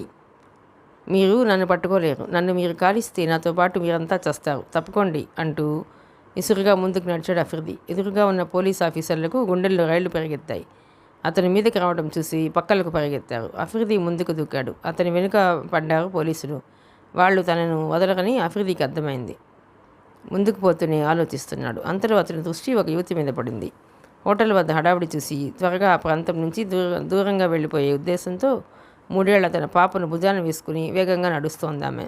ముంచుకు వస్తున్న ప్రమాదాన్ని ఊహించలేకపోయింది ఆమె. అఫ్రిది రూపంలో ఆ ప్రమాదం విరుచుకుపడింది. బలవంతంగా ఆమె భుజం మీద పాపను లాక్కుని తన భుజం వేసుకుని ఎడం చేత్తో రివాల్వర్ అందుకుని దూసుకొస్తున్న అధికారుల వంక ఉరిమి చూశాడు. వద్దు, రావద్దు, ఎవరు నా వెంట పడ్డా నాతో పాటు ఈ పాప కూడా చస్తుంది, తప్పుకోండి అని అరుస్తూ రివాల్వర్ని అధికారుల వైపు ప్రయోగించాడు. వరుసగా 3 రౌండ్ల కాల్పుల్లో అధికారులు ఎవరూ ప్రాణాలు కోల్పోలేదు. కానీ ఇద్దరికి బుల్లెట్ గాయాలయ్యాయి. అవతల బిడ్డ కోసం ఆ యువతి పెద్దగా అరుస్తూ పాపను కాపాడమని రోధిస్తోంది. అఫ్రిది వెనుతిరిగి పాపతో సహా దూరంగా ఉన్న వ్యాన్ దిశగా దూసుకుపోసాగాడు. రోడ్డు మీద జనం కకావికలై దూరంగా పరుగులు తీస్తూ అఫ్రిదికి దారి వదిలేస్తున్నారు. సరిగ్గా ఆ సమయంలో జరిగింది ఊహించని సంఘటన.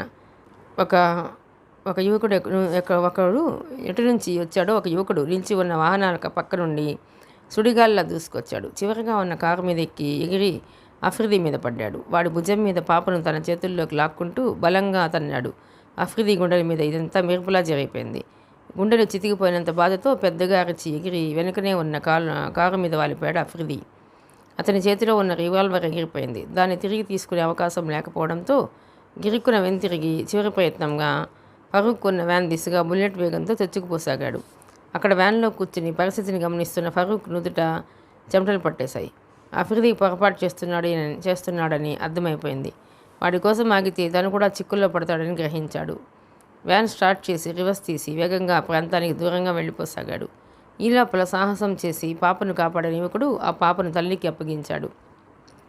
చేజారిన పెన్నిది తిరిగి చేతికి దొరికినంత ఆనందంగా పాపను గుండెలకు హత్తుకుంది ఆ తల్లి. సరిగ్గా అదే సమయంలో అక్కడికి చేరుకున్నాడు భరద్వాజ్. వాడు తప్పించుకోకూడదు అరిచాడు పెద్దగా. ఆయన హెచ్చరికలు చెవిన పడే లోపలే ఆ యువకుడు వాయువేగంతో అఫ్రిది వెనుక పరుగు తీస్తూ తప్పుకోండి, గెట్ బ్యాక్ అనరుస్తూ రివాల్వర్ ఎయిమ్ చేశాడు. ఆ అరుపులకు జనం దూరంగా పరుగులు తీశారు. ఓపెన్ రోడ్ మీద సమీపంలో ఎవరూ లేని చోట రివాల్వర్ని ప్రయోగించాడు ఆ యువకుడు. మొదటి బుల్లెట్ భుజాన్ని తాకి కెవ్వున అరిచాడు అఫ్రిది. అక్కడే ఆగిపోతూ వెనుతిరిగాడు. అంతలో రెండో బుల్లెట్ దూసుకొచ్చి సూటిగా అతని నడుముకున్న బెల్ట్ బాంబును తాకింది. అంతే, అక్కడ దారుణమైన విస్ఫోటనం ఏర్పడింది. అఫ్రిది తల తెగి ఎటో ఎగిరిపడింది. శరీరం పొగమంటల మధ్య ఛిద్రమై సకలాలుగా గాల్లోకి ఎగిరి తలో చోట పడింది. ఎక్కడి వాళ్ళక్కడ స్థానంలో నిలిచిపోయారు. ఊపిరి ఆగిపోయినట్లయింది. అఫ్రిది మరణించే సమయానికి ఫరూక్ ప్రయాణిస్తున్న వ్యాన్ చాలా దూరం వెళ్ళిపోయింది. అఫ్రిదికి తప్ప అక్కడున్న ఎవరికీ ఏ ప్రమాదము జరగలేదు. జనం అప్పుడు కానీ బిగపట్టిన ఊపిరిని వదలలేదు. వ్యాన్ని కొంచెం దూరంలోని ఆపి పెద్ద పెద్ద అంగళ్ళతో ఆ పాత డాబా ఇంట్లోకి అడుగుపెట్టాడు ఫరూక్. అతడి ముఖం ఎర్రగా కందిపోయి కందగడలా ఉంది. ఇంతవరకు ఎప్పుడూ ఎదురు చూడని చేదు అనుభవం అది. ఎంతో సమర్థుడైన అఫ్రిదిని పోగొట్టుకున్నాడు. సమాచారం పోలీసులకు లీక్ అయింది. అది ఎలా జరిగిందన్నదే ప్రస్తుతం అతడి ముందున్న ప్రశ్న. అనుచరులు నలుగురు ఎదురుగా నిలబడున్నారు. ఏం జరిగిందో అర్థం కాక వాళ్ళంతా ముఖాముఖాలు చూసుకుంటున్నారు. ఫరూక్ ఆలోచిస్తున్నాడు. ఆవేదనని కలగలిపి ఆలోచిస్తున్నాడు. బయటి వాళ్ళు ఎవరికి తమ ఉనికి కానీ ప్లాన్ కానీ తెలియదు. పోలీసులకు ఒప్పందించిన ద్రోహి తమలోనే ఎవడో ఉన్నాడు. వాడిని గుర్తించి మిగిలిన వాళ్ళను రక్షించే సమయం లేదు. మొక్కకు చీడపడితే పీకి పారేయడం తప్ప మరో మార్గం లేదు. ఫరూక్ ఒక్క మాట కూడా వాళ్లతో మాట్లాడలేదు. సడన్గా రివాల్వర్ తీసి నలుగురిని పిట్టల్ని కాల్చేసినట్టు కాల్చిపడేశాడు. బయటకు వస్తూ 2 గ్రెనేడ్లను లోనకు విసిరేశాడు. పెద్ద శబ్దంతో పేలిన గ్రెనేడ్లతో ఆ ప్రాంతం మారుమోగింది. ఏం జరిగిందో తెలియక బీతావహులై వీధిలోకి వచ్చేసిన జనాలకు మంటల్లో తగలబడిపోతూ కనిపించింది డాబా ఇల్లు. అప్పటికే ఫరూక్ ప్రయాణిస్తున్న వ్యాన్ ఆ ప్రాంతానికి చాలా దూరంగా వెళ్ళిపోయింది. వంటగదిలోంచి గింజల శబ్దాలు బెడ్రూమ్ వరకు వినిపిస్తుంటే విసుగ్గా నొసలు విరిచి చూశాడు వశిష్ఠ. అవి తన తల్లి దేవి కోపం తాలూకు శబ్దాలని గ్రహించాడు. ఆవిడ ఎప్పుడూ అంతే. కోపం వస్తే సూటిగా కొడుకుని అడగదు. ఆ కోపాన్ని గిన్నెలు చెంబుల మీద చూపిస్తుంది. బయటకు పోవడానికి రెడీ అవుతున్న వశిష్ఠ ఎంత ఆలోచించినా అప్పటికప్పుడు తన మాతృమూర్తికి ఏర్పడిన ఆగ్రహానికి కారణం ఏమిటో అర్థం కాలేదు. టై కట్టబోతూ ఆగి బెడ్రూమ్లోంచి బయటకు వచ్చాడు. నాన్ స్టాప్గా కిచెన్లోంచి శబ్దాలు, అర్థం కాని సణుగుడు అతనికి వినబడుతున్నాయి. వేగంగా కిచెన్ డోర్ దగ్గరికి వెళ్ళి లోపలికి తొంగి చూశాడు. రుసరుసలాడుతూ అంట్లు తోమి పడేస్తున్న తల్లిని చూస్తుంటే అతడికి నవ్వు ఆగలేదు. నవ్వితే ఆవిడ మరింత గొడవ చేస్తున్న భయంతో ముఖాన్ని సీరియస్గా మార్చుకుంటూ, మమ్మీ, నువ్వు కోపంగా ఉన్నావన్న సంగతి నాకు అర్థమైంది. పాపం, అనవసరంగా ఆ వంట పాత్రలకి సొట్టలు పే చేయకు. నీ కోపానికి కారణం ఏమిటో సూటిగా నాతో చెప్పొచ్చు అన్నాడు వశిష్ఠ. వశిష్ఠ మాటలకు ఆమె బదులు చెప్పకుండా ఓసారి అతని వంక కోపంగా చూసింది. తర్వాత చేతులు కడుక్కుని బయట కొంగుతో చేతులు తుడుచుకుంటూ స్టవ్ మీద పరుగుతున్న టీ చూడ్డానికి వెళ్ళింది. మమ్మీ అడుగుతోంది నిన్నే. ఎందుకంత కోపం చెప్పు? కిచెన్లోకి అడుగు పెడుతూ మరోసారి అడిగాడు. ఎందుకు చెప్పాలరా? పెద్దగా అరిచింది. వశిష్ఠ వంక తిరిగి చూస్తూ, నీతో చెప్పినా ఈ ఇంటి తలుపులకి గోడలకి చెప్పినా ఒకటే. నీకు వండి వాచి పెట్టడం నా వల్ల కాదు. నేను మా పుట్టింటికి వెళ్ళిపోతాను. ఈ చాకరీ చేయలేను అంది. చాకరీ ఎవరు చేయమన్నారు? సంపాదించే కొడుకున్నాడు. కావలసినంత ఆస్తి ఉంది. ఇంటి పనికి వంట పనికి నౌకర్లు. కాలు మీద కాలు వేసి కూర్చుని సంతోషంగా ఉండకుండా నీకొందుకొచ్చిన కష్టం చెప్పు? పనివాళ్ళను మాన్పించేసి నేను కష్టపడమని నేను చెప్పానా? నువ్వు చెప్పవురా? ఎందుకు చెప్తావు? అయ్యో, మమ్మీ కష్టపడుతుంది, ఓ కోడలి పిల్లని ఇంట్లో పడేద్దామన్న ఆలోచన అసలు నీకు ఉంటేగా. అసలు విషయం అది. నీకు కోడరికం చేయించుకోవాలని కోరిక ఉందని నాకు తెలుసు. కానీ నాకు ఇంకా పెళ్లి చేసుకోవాలన్న ఆలోచన లేదు. ఎందుకు లేదు? నిలదీసింది ఆమె. ఏం మాట్లాడలేదు వశిష్ఠ. నీతోటి వాళ్ళంతా ఒకరిద్దరు పిల్లలకి తండ్రులైపోయారు. నీకు పెళ్ళాం అక్కర్లేకపోయినా నాకు కోడలు కావాలి. చెప్పు, ఎందుకు చేసుకుంటావు? చెప్పు, ఎప్పుడు చేసుకుంటావు? అయ్యో మమ్మీ, పెళ్ళంటే నూరేళ్ళ పంట అన్నారు. నువ్వు ఇలా నిలదీసి చెప్పమంటే ఎలా కుదురుతుంది? నాకు నచ్చిన పిల్లని కలపడాలి కదా. ఎలా కనపడుతుంది? నేను నీ పెళ్ళాన్ని అంటూ ఏ పిల్ల నుదుటి మీద మొగుడి పేరు రాసుండదు. సరైన పిల్లను మనమే వెతికి సెలెక్ట్ చేసుకోవాలి. నువ్వు ఇలా అంటావనే అరడజను సంబంధాలు చూసించాను. రేపటి నుంచి నా వెంట నువ్వు పెళ్లి చూపులకు వచ్చి తీరాల్సిందే. ఇది అన్యాయం. నేను రాను. రావద్దు. సాహసాలు చెయ్యి. నువ్వు వీరమాతవు మమ్మీ. నీ కొడుకు వీరుడు. సాహసాలు చేయడం కోసమే పోలీస్ శాఖలో చేరాడు. పళ్ళు రాలు కొడతాను పిచ్చివాగుడు వాగితే. అసలేమనుకుంటున్నావుగా నువ్వు? నేను వీరమాతనే కాదు, వీరపత్నిని కూడా. మేజర్ మహావీర్ నీ తండ్రి. ఈ దేశం కోసం నా భర్త ప్రాణాన్ని అర్పించాడు. దేశ ప్రజల కోసం నా కొడుకు కూడా ఓ రోజు బలైతే నేను చూడలేను. నిన్ను మార్చడం నా వల్ల కాదు, కానీ మా పుట్టింటికి వెళ్ళిపోతాను. నీ ఇష్టం వచ్చినట్టుండు. ఈ వయసులో పుట్టింటిగా నవ్వుతారు ఎవరైనా. అయినా కూతుళ్ళ మీద పుట్టింటి వాళ్ళ మమకారాలు పాత రోజుల్లో. ఈ రోజుల్లో స్వార్థం చాటున మరుగున పడిపోయాయి మమ్మీ. అన్నలు తమ్ముళ్ళు నానా బాధలు పడుతున్నారని తల్లిని అనగానే కూతుళ్లకు తల్లి మీద అన్నదమ్ముల మీద ప్రేమ కారిపోయి మొగుళ్ళని హింసించే రోజులు వచ్చాయి. మహానుభావుడు ఎన్టీఆర్ పుణ్యమాని ఆడపిల్లలకు కూడా ఆస్తిలో సమాన హక్కులు వచ్చేసాయి. అందుకే అన్నలు తమ్ముళ్ళు చాలా జాగ్రత్తగా ఉంటున్నారు. తండ్రినో తల్లినో మంచి చేసుకుని ఆడపడుచులు పుట్టింటికి రాకుండా చూసుకుంటున్నారు. తల్లి బతికుండి తండ్రి చచ్చిపోతే ఆడపిల్లలకు అదోగతే. కొన్ని ఇళ్లల్లో అదే తండ్రి బతికుంటే ఆడపిల్లల పరిస్థితి ఓకే. మరికొన్ని ఇళ్లల్లో ఆడపడుచులకు సంవత్సరానికి ఒకసారన్నా పసుపు కుంకుమ జాకెట్టు మొక్క పెట్టే రోజులు ఎప్పుడో పోయాయి. సంస్కృతి సాంప్రదాయం ఆనవాయితీ అనుబంధాల కంటే ఆడపిల్లలకి జాకెట్టు మొక్క 2 పూటల అన్నం పెట్టడమే భాగమని గ్రహించారు. అయినా నీకిప్పుడు అమ్మ లేదు, నాన్న లేడు. పుట్టింట్లో మామయ్య కుటుంబం తప్ప ఎవరూ లేరు. అంత దూరం ఎందుకు కానీ పక్కనే ఉందిగా ఓ రాక్షసి, వెళ్ళి ఆ ఇంట్లో ఉండు అన్నాడు వశిష్ఠ. ఒరేయ్, అక్కని రాక్షసి అంటావా? దానికి ఇంకా విషయం తెలియదు కానీ అంతా చెప్పేస్తా. పాత బస్తీలో రాత్రి ఏం జరిగిందో నాకు తెలియదు అనుకోకు అంది బెదిరిస్తూ. అటు తిరిగి ఇటు తిరిగి చివరకు విషయం ఎక్కడికి పోతుందో అర్థం కాగానే ఒకంత కంగారుకి లోనయ్యాడు వశిష్ఠ. తల్లి దేవి అంటే పంచ ప్రాణాలు వశిష్ఠకి. తండ్రి మేజర్ మహావీర్ సాహసి, మహామొండి, గొప్ప వీరుడు. ఆ దంపతులకు 2 సంతానం. కూతురు అక్షిత, కొడుకు వశిష్ఠ. కార్గిల్ యుద్ధంలో శత్రువులతో పోరాడుతూ వీరమరణం చెందిన మహావీర్ దేవి జీవితంలో చీకటి వదిలి వెళ్ళిపోయాడు. భర్త పట్ల ఎనలేని ప్రేమానురాగాలు దేవికి. నిజానికి ఆయన యుద్ధ భూమిలో వీరమరణం చెందిన వార్త తెలియగానే ఆమె కూడా ప్రాణత్యాగం చేసి ఉండేది. కానీ పిల్లల బాధ్యత గుర్తు రాగానే గుండె రాయి చేసుకుంది. పిల్లలిద్దరినీ పెంచి చదివించి పెద్ద చేసింది. కూతురు అక్షితకు లాయర్ రవీంద్రతో పెళ్లి జరిపించింది. ప్రస్తుతం ఆయన సివిల్ కోర్టు జడ్జి. వాళ్ళు ఉండేది పక్క బిల్డింగ్లోనే. వాళ్ళకి 2 పిల్లలు, ఒక కొడుకు కూతురు. వాళ్ళు ఇంకా చిన్నపిల్లలు. ప్రస్తుతం దేవి బెంగంతా కొడుకు వశిష్ఠ గురించే. ఆ విషయాలన్నీ వశిష్ఠకు తెలియనివి కాదు. రాత్రి పాత బస్తీలో రాయల్టీ అండ్ స్నాక్స్ కార్నర్ వద్ద జరిగిన సంఘటనల గురించి ఆ రోజు పేపర్లలో ప్రముఖంగా వార్తలు వచ్చిన మాట నిజమే. కానీ మమ్మీకి న్యూస్ పేపర్లు చదివే అలవాటు లేదు. మరి ఆ విషయాలు మమ్మీతో ఎవరు చెప్పారు? వశిష్ఠ ఆలోచనలు కొలిక్కి రాకముందే దేవి కళ్ళు తుడుచుకుని తిరిగి తనే మాట్లాడింది. వాడు భయంకర ఉగ్రవాది అని తెలుసు కదా. వాడి నడుముకి బెల్ట్ బాంబు ఉందని తెలుసు. అయినా పాపను రక్షించడం కోసం అంతకు తెగించి వాడి మీదకు దూకుతావా? అక్కడ అంతమంది డిపార్ట్మెంట్ మనుషులుండగా నువ్వే ఎందుకు సాహసించావు? ఎందుకంటే వాళ్ళకి పిల్లలున్నారు కాబట్టి. ముందుకు దూకడానికి ధైర్యం చాలలేదు. నీకు పెళ్లి కాలేదు, ఏ బాధరబంది లేదు. అందుకే నీకు ఆ మొండితనం. అదృష్టవశాత్తు ఆ బెల్ట్ బాంబు అప్పుడే పేలలేదు. పేలితే ఆ బాబుతో పాటు నువ్వు అంతా పోయేవాళ్ళు. నాకు గర్భశోకం మిగిల్చాలనేగా నీకు దుడుకుతనం. నా వల్ల కాదు. నువ్వెలా పోతావు ఒప్పో. నేను మాత్రం ఈరోజు మా పుట్టింటికో నా కూతురు ఇంటికో మాత్రం వెళ్ళిపోవడం ఖాయం అంటూ మరోసారి కళ్ళు తుడుచుకుంది ఆవిడ. తల్లి మాటలు వింటూ నవ్వుకుంటూ అటు ఇటు చూశాడు వశిష్ఠ. సందేహం తీరిపోయింది. పని గుట్టుకుని వచ్చి జరిగింది మొత్తం ఎవరో మమ్మీకి రిపోర్ట్ చేశారు. ఎవరై ఉంటారు? ఆలోచన రాగానే అతడి కళ్ళ ముందు మెదిలాడు నిరంజన్. మమ్మీ, నిరంజన్ వచ్చాడా? వెంటనే అడిగాడు. ఆవిడ బదులు చెప్పకుండా కోపంగా చూసి స్టవ్ వద్దకు వెళ్ళిపోయింది. నిరంజన్ తన బెస్ట్ ఫ్రెండ్. అతను బ్రహ్మచారి, తోక ఒకటే తక్కువ. డిపార్ట్మెంట్లోకి రాకముందు నుంచి తామిద్దరూ స్నేహితులు. ఆ స్నేహం ఇప్పుడు కొనసాగుతుంది. తమ ఇంట్లో స్వతంత్రంగా తిరిగే స్వేచ్ఛ ఉంది. పైగా మమ్మీ వాడి మాటలు నమ్ముతుంది. మమ్మీ దగ్గర మంచి మార్కులు కొట్టేయడానికి అప్పుడప్పుడు వాడు తన మీద అలా చాడీలు చెప్పడం మామూలే. అంటే వాడు రావడం, విషయాలన్నీ చెప్పి ఏమీ తెలియనట్టు ఎక్కడో కూర్చోవడం అంతా తను బెడ్రూమ్లో రెడీ అవుతుండగానే జరిగిపోయిందన్నమాట. నిరంజన్ ఎక్కడ ఉంటాడో అర్థం కాగానే కోపం వచ్చేసింది వశిష్ఠకు. విసురుగా కిచెన్ నుంచి బయటకు వచ్చి పక్కనే ఉన్న డైనింగ్ రూమ్లోకి వెళ్ళాడు.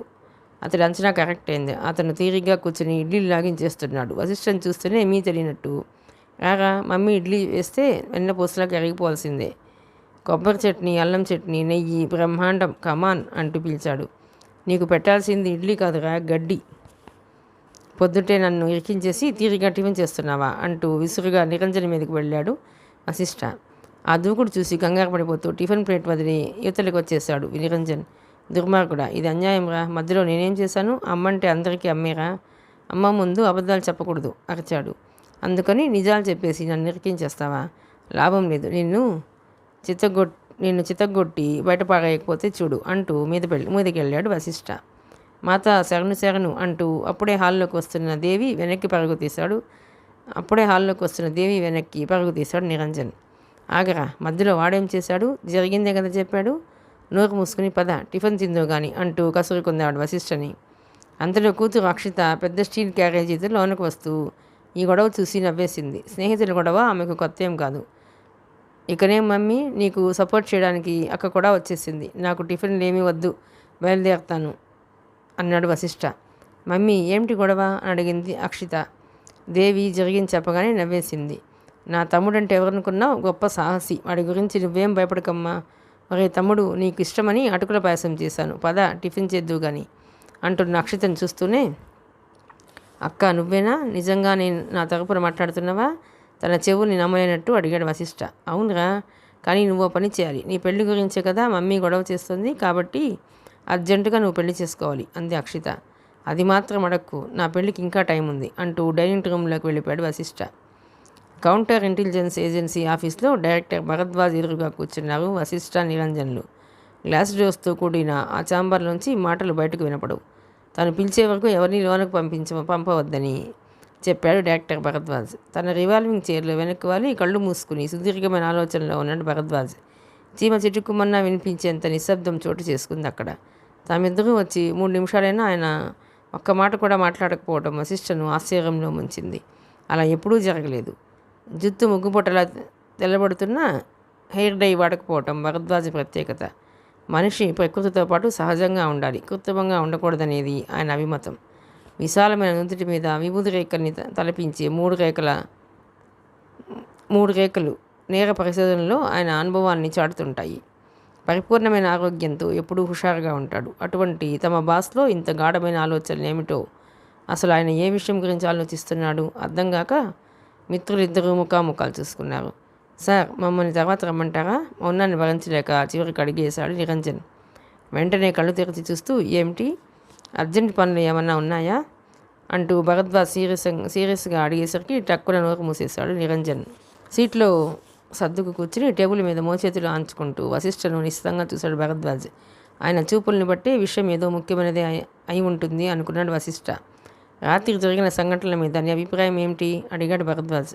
ఆ ప్రశ్నకి వెంటనే ఏం బదులు చెప్పాలో అర్థం కాలేదు వశిష్ఠకు. అయినా ఏదో ఒకటి చెప్పాలి. ప్రత్యేకించి చెప్పాల్సిన అభిప్రాయం అంటూ ఏది లేదు సార్. దేవుడి దయ వల్ల అంతా సవ్యంగా జరిగింది.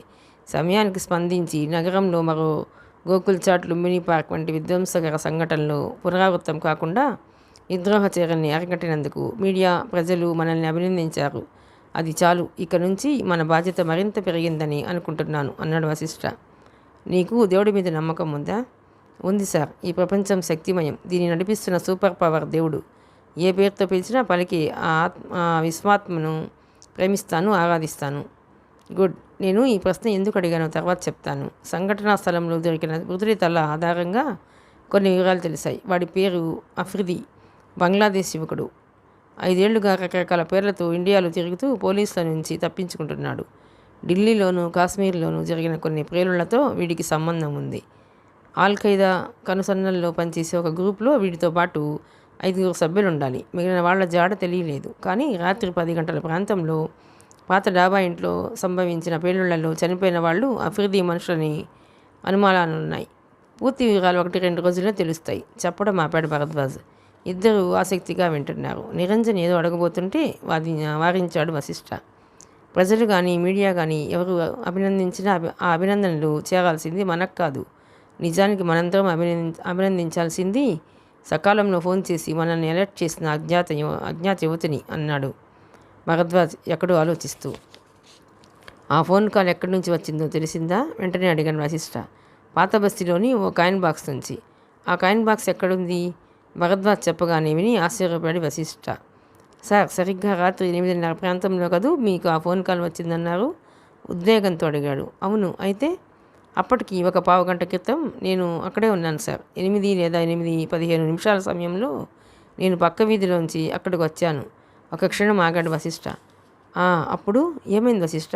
ఉద్వేగాన్ని అణుచుకోలేని భరద్వాజ్ ముందుకు వంగుతూ రెట్టించాడు. వశిష్ఠ కళ్ళ ముందు తను చూసిన యువతి రూపం మెదిలింది.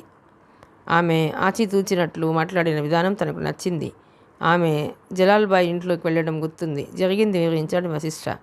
ఆమె మెడికల్ స్టూడెంట్ సార్. ఆ విషయం తనే చెప్పింది.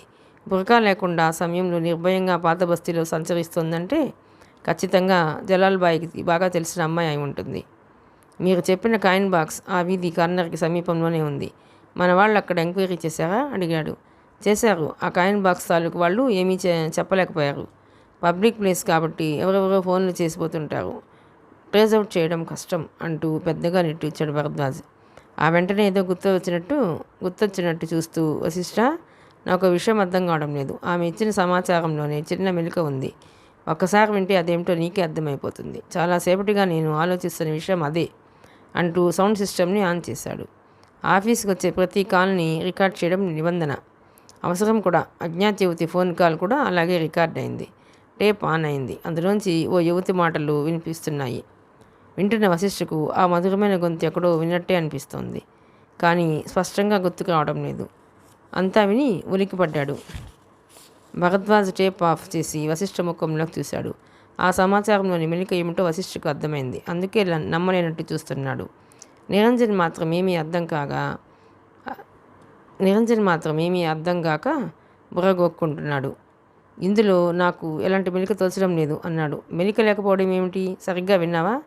చివరిగా ఆమె ఏం చెప్పింది? వాడు పట్టుబడకపోవచ్చు అంది. దాని అర్థం ఏమిటి? ప్రశ్నించాడు వశిష్ఠ. ఎస్, అదే. ఆ మాటే నన్ను కలవరపెడుతోంది. మొదట నేను దీని గురించి సీరియస్గా ఆలోచించలేదు. ఇంత ఖచ్చితమైన సమాచారం ఇచ్చాక వాడు ఎలా తప్పించుకుపోతాడు అనుకున్నాను. కానీ ఊహించని విధంగా బెల్ట్ బాంబుతో వాడు నాశనమై నిజంగా పట్టుబడలేదు. భవిష్యత్తును చూసినట్టు ఫోన్ చేసిన యువతి అంత ఖచ్చితంగా ఎలా చెప్పగలిగిందో నాకు అర్థం కావడం లేదు. ఆమె మరోసారి ఫోన్ చేస్తుందని ఆశించాను. ఫోన్ చేయలేదు. ఆమెను ఎలా అర్థం చేసుకోవాలో తెలియడం లేదు, వివరించాడు భరద్వాజ్. వెంటనే నిరంజన్ అందుకుంటూ, సార్, మీరు చెప్పిన దాన్ని బట్టి చూస్తే ఇది మనుషుల పని కాదనిపిస్తోంది సార్. అశరీరవాణి కావచ్చు అన్నాడు. అశరీరవాణ? వస్తున్న నవ్వుని ఆపుకుంటూ అతని ఇంకోసారి చూస్తూ అడిగాడు భరద్వాజ్. అవును సార్, మన పురాణ కథల్లో చెప్పినట్లు అశరీరవాణి ఉంది సార్. మనకు కనిపించకుండా మాట్లాడుతుందట. ఇంకా చెప్పాలంటే తన పేరుతో నిర్మితమైన ఈ భాగ్యనగరాన్ని రక్షించుకునేందుకు ఆ భాగమతి ఆత్మే ఫోన్లో మాట్లాడి ఉండొచ్చు.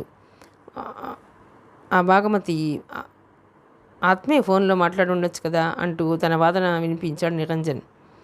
ఓ షిట్, కాసేపు నువ్వు నోరు మూసుకుంటే మంచిది నిరంజన్. ఉన్న సమస్య చాలదని దానికి కాకమవాదం చేర్చకు. ఈ రోజుల్లో దయ్యాలు, భూతాలు, అశరీరవాణిలు ఉన్నాయని నమ్ముతున్నావంటే షేమ్ టు యూ. నువ్వు పోలీస్ ఆఫీసర్వి, అది మర్చిపోయి మాట్లాడుకు అంటూ భరద్వాజ్ కటువుగా హెచ్చరించేసరికి మూతపడిపోయింది నిరంజన్ నోరు. అంతలో వశిష్ఠ కల్పించుకుంటూ, సార్, ఇందులో మరీ విపరీతంగా ఆలోచించవలసిన అవసరం లేదు. టెర్రరిస్ట్ నడుముకి బెల్ట్ బాంబు ఉన్న సంగతి ఆ అజ్ఞాత యువతికి తెలిసే ఉంటుంది. అందుకే అతను పట్టుబడకపోవచ్చు అంటూ ముందే క్లూ ఇచ్చింది. అంతే వివరణ ఇచ్చాడు. ఆ మాటలకి భరద్వాజ్ రియలైజ్ అవుతూ తలూపాడు. ఇది వాస్తవానికి దగ్గరగా ఉంది. ఇంతవరకు నాకు ఈ ఆలోచనే తట్టలేదు. You are correct Vashishtha. ఆ అమ్మాయి ఎవరో కానీ ఖచ్చితంగా పూర్తి వివరాలు తెలిసే ఫోన్ చేసింది. ఈసారి ఎప్పుడైనా ఫోన్ చేస్తే ఆమెను తప్పకుండా అభినందిస్తాను అన్నాడు ఉత్సాహంగా. అంతలోనే ఏదో గుర్తుకొచ్చినట్టు చూస్తూ, ఇంతకీ నీ అన్వేషణ ఎంతవరకు వచ్చింది? జహీర్ ఖాన్ జాడ ఏమన్నా తెలిసిందా అని అడిగాడు. ఆ ప్రయత్నంలోనే ఉన్నాను సార్. వాడు పాత బస్తీలోనే ఉన్నాడు. 1-2 రోజుల్లోనే వాడి ఆచూకీ తెలిసిపోతుంది అన్నాడు నమ్మకంగా వశిష్ఠ. వాడు పట్టుబడి తీరాలి. వాడు దొరికితే నగరంలో తిష్టవేసిన ముష్కరుల జాబితా మొత్తం మన చేతికి వస్తుంది. నువ్వు ఎంత త్వరగా వాడిని ట్రేస్ అవుట్ చేస్తే అంత మంచిది అన్నాడు భరద్వాజ్. Okay sir.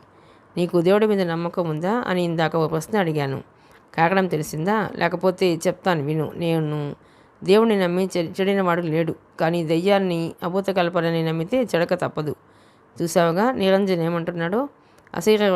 అశరీరవాణి అట. భాగమతి ఆత్మ అశరీరవాణిగా ఫోన్లో మాట్లాడిందట. నిరంజన్కి జాదస్తం ఎక్కువ, వాటిని పట్టించుకోకు అంటూ హెచ్చరించాడు భరద్వాజ్. ఆయన మీద ముంచుకొచ్చిన కోపాన్ని చాలా కష్టం మీద కంట్రోల్ చేసుకున్నాడు నిరంజన్. మరో 5 నిమిషాల తర్వాత భరద్వాజ్ ఛాంబర్ నుంచి బయటకు వచ్చారు ఇద్దరు. వశిష్ఠ, నువ్వెన్నైనా చెప్పరా, ఆ ఫోన్ చేసింది మాత్రం ఖచ్చితంగా అశరీరవాణి అంటూ తన అభిప్రాయాన్ని మరోసారి వినిపించాడు నిరంజన్. నోరు ముస్తావా? ఈ కాలంలో ఉన్నది ఆకాశవాణి మాత్రమే, అశరీరవాణి లేదు, అర్థమైందా? అదా అంటూ విసుగ్గా అన్నాడు వశిష్ఠ. ముఖం చిన్నబుచ్చుకుంటూ వశిష్ఠని అనుసరించాడు నిరంజన్. ఇద్దరు ఆఫీస్ నుంచి బయటకు వస్తుండగా వశిష్ఠ సెల్ మోగింది. హలో అంటూ రెస్పాండ్ అయ్యాడు వశిష్ఠ. నేను రా అక్కను. అవతల నుంచి అక్షిత గొంతు కంగారుగా వినిపించడంతో ఎక్కడి వాడక్కడ ఆగిపోతూ, అక్క ఏమైంది, ఏమిటా కంగారు అడిగాడు. కంగారుగానే ఉందిరా, మమ్మీకి మైల్డ్ స్ట్రోక్. మై గాడ్, ఇప్పుడు ఎలా ఉంది? డాక్టర్స్ చెక్ చేస్తున్నారా? ఇంత క్రితమే హాస్పిటల్కి తీసుకొచ్చాను కంగారుగా చెబుతోంది. ఎంతసేపు అయింది జరిగి? 15 గంట క్రితం. సమయానికి మీ బావగారు కూడా ఇంట్లోనే ఉండటంతో సరైన టైంకి మమ్మీని హాస్పిటల్కి తీసుకురాగలిగాం అంది అక్షిత. ఏ హాస్పిటల్? చెప్పింది అక్షిత. నువ్వేం కంగారు పడకక్క, ఇప్పుడే వచ్చేస్తున్నాను అంటూ సెల్ ఆఫ్ చేసి వేగంగా బైక్ స్టార్ట్ చేశాడు వశిష్ఠ. అతడు విషయం చెప్పకపోయినా మాటలను బట్టి విషయం గ్రహించిన నిరంజన్ మౌనంగా తన బైక్ మీద వశిష్ఠని ఫాలో అయ్యాడు. మిగతా కథ 2వ భాగంలోనండి. ప్లీజ్ అండి, ఈ నవల కనుక మీకు నచ్చినట్లయితే లైక్ చేయండి, షేర్ చేయండి, సబ్స్క్రైబ్ చేయండి.